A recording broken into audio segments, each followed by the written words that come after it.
Adina Adler is the Senior Director for International Relations at the Institute for Scrap Recycling Industries.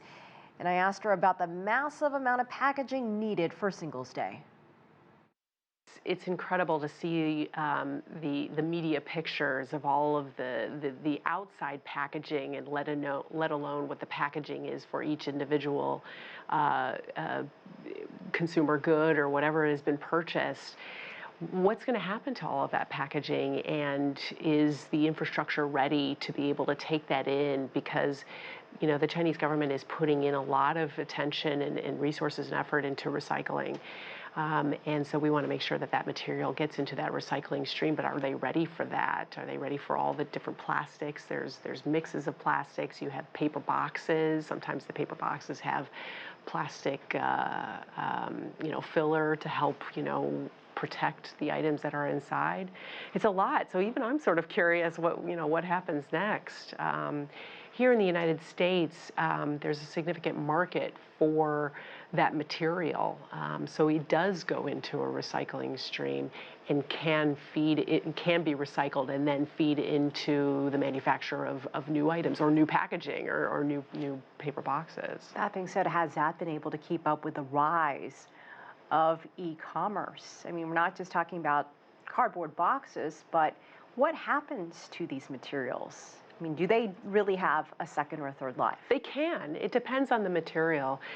Certainly here, the paper boxes, the cardboard boxes definitely have a second life opportunity. And in fact, those cardboard boxes already are made from cardboard boxes of the past or other paper goods of the past.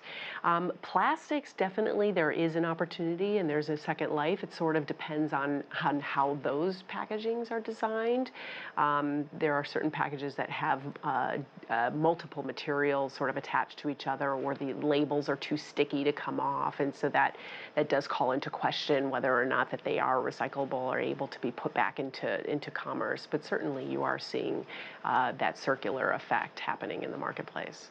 Overall, how would you rate the recycling effort for these type of items around the world?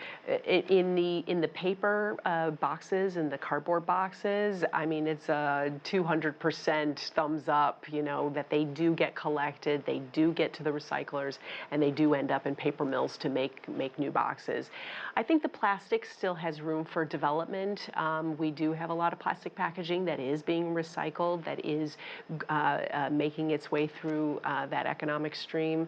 But there are other innovations that I use air quotes for, where you're making the packaging more light or more safe, but you're using multiple materials, and then the end result means it's not recyclable. And so we do have questions of whether or not that's able to get back into commerce. But I think there's definitely improvements happening in the marketplace. So that being said, I want to jump off on that a little bit.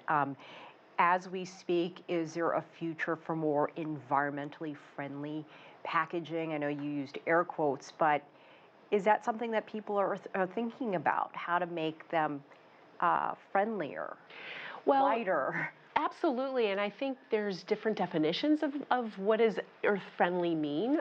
For example, the more that we see that incorporates recycled content, that's earth-friendly, because it's taking the materials that have already been produced in the past, have gone through the recycling stream, and then you're making new packaging. So you see packaging that says made from 100% recycled content. That's earth-friendly. The hope is that it can still be recycled again, and that it will.